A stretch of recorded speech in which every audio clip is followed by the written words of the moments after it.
the Chase Thomas Podcast, for people who have nothing but time to kill. He's high on Ariel Antigua and thinks he's going to have a big role on next year's team. It feels like there's less. Feels like the questions at second to third are more like who's going to play, how does it all fit? Not all right. We need somebody to step up there. So I think given all that, and the fact that you have Chapman, you could possibly have Ensley back in center. To me, it feels like first is the most logical thing as we sit here on July 1st. Interesting. Transitioning out of baseball here a little bit, some football. We're about 60 days, 2 months until Tennessee kicks off here against Chattanooga, Ryan Schumpert. But our position outlook spotlight continues on here. We did offensive line a few weeks ago. Now, I think it's time to jump into the running back position here. What are you most interested in the battle for carries, for snaps going into next year with the running back room? Do you think this room is good enough for a CFP run based on the last few years in the Heupel era? And what is your biggest concern here with this running back room in 2024 in year 4 for Heupel? I'll do 1 and 3 kind of in one. I think the biggest question is who's the third back behind Cameron Seldon and Dylan Sampson.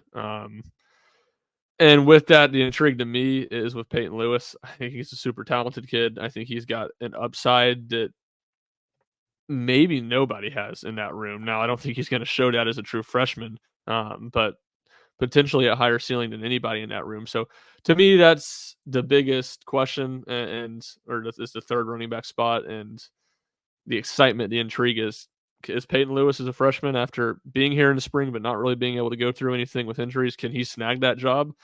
And then I think, to me, the wondering is just about Cam Seldon and what's his health going to look like entering the season after shoulder surgery, and how does that affect the room? And then into the number 2, I think if they stay relatively healthy, yeah, it's good enough to make college football playoff for sure. I don't necessarily think it's going to be a strength of the team or a strength of the offense, but just look at how running backs are valued in the NFL, and probably to a lesser degree in the NIL market. It's not the most important position on the field. It'll be Nico 1, the receivers and offensive line 2A, 2B that will decide whether Tennessee's offense is good enough to make the college football playoff. And so while the running back room might not be as good as it was last year, if those things are checking box, it's plenty good to get Tennessee to the college football playoff. Yeah, I think people are weird. There are some fans who they don't feel good. I think it's because it's just more uncertainty. Like, I think you've just grown so accustomed to Jabari, to Jalen, to just guys that you've known for years. And now you're going to have new faces. Dylan Sampson has been seen in spurts, and I think fans are really excited about him, and I think Dylan's going to be good. But I'll believe Heupel and the staff struggle to run the football when I see it. Like, maybe there will be some difference with Jerry Mack now out of the building and Darrell Sims. Like, maybe that's something to monitor. But I still just, with the way they play, the wide sets, the hash mark stuff, and talking to everybody who knows significantly more football than myself, I just don't think Tennessee's scheme is ever going to be a problem for guys to run the football. Like, I think Jalen Wright was special. I think he's going to be good in the NFL. Tion Evans stepped right in and was really good. I think if it's Cam Seldon, even if he's banged up and you can't go to him, like if it's Deshaun Bishop, Peyton Lewis, I think, like you said, they're high on. Like, it would not surprise me if Peyton Lewis is probably the next Jalen Wright in that regard, where he's the kind of next star in Tennessee's backfield. That's not to say Dylan Sampson's not going to be really good. Cam Seldon's not going to be really good. But I think the most home run hitter type is, I think, Peyton Lewis. I think he's in that Jalen Wright ilk and type of back and stuff. So we'll see if that ultimately happens. It's a lot to put on a freshman, but I don't think it's gonna be a problem. I think Tennessee's gonna rotate still. I think it might be more up in the air. I think if I had to make a prediction right now, I think over the first 2 months of the season at least, I think you're going to see a lot of different guys get opportunities. I don't think outside of Dylan, who's going to get the majority of his reps, I think Tennessee's going to experiment. I think you're going to see some Khalifa Keith on a full drive. I think you're going to see some Deshaun Bishop on a full drive. I think they're going to take it slow with Cam Seldon. I think you're going to see Peyton Lewis on. I think they're going to rotate a pretty healthy amount to figure out who their main 3 are, as Tennessee does every year, it seems like, in the Heupel era. They start off trying different guys, and then they lean in to the big games more, the guys they can trust, and have no problem shrinking the rotation here a little bit. I mean, remember, we always cite the LSU game where Dylan missed the block, and that was it. Like, is there a situation like that with Peyton Lewis? Or is there a situation like that with Khalifa Keith? The thing is, now you got Nico back there. He can't take those hits. Like, he's too important to what you're trying to do here. So pass blocking is going to be gigantic for these running backs to be able to stay on the field and earn the trust of Heupel and this staff, right? Oh, no doubt. It's the most underrated, or probably overlooked would be more accurate thing for a running back, and especially in this system, because they're playing so quick they can't sub. It's not like you can just sub somebody out on third down and just hide that deficiency for a freshman. You really can't do that.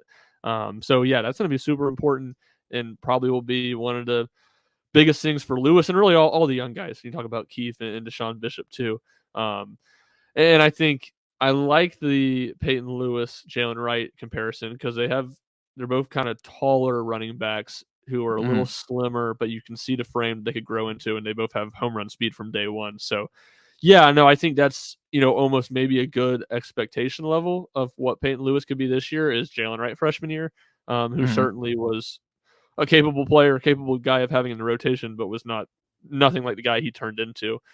So yeah, I think that's a good way to look at it. And when you said it, you'll believe that Tennessee can't run under Josh Heupel when you see it. I think that's a good way of looking at it too, where sure, the running game and the ceiling might not be as high as it was last year, or heck, maybe not 2 years ago.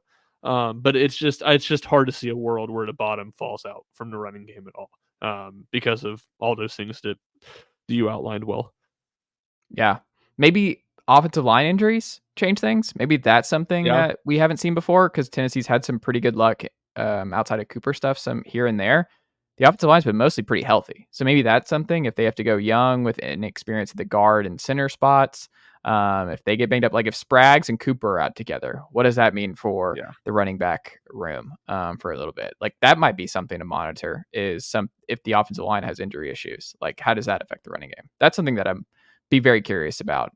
This, I very much hope does not happen, but it is something we haven't seen before, of what an offensive line that gets kind of devastated by injuries, what would that mean for Tennessee's running game? I don't know.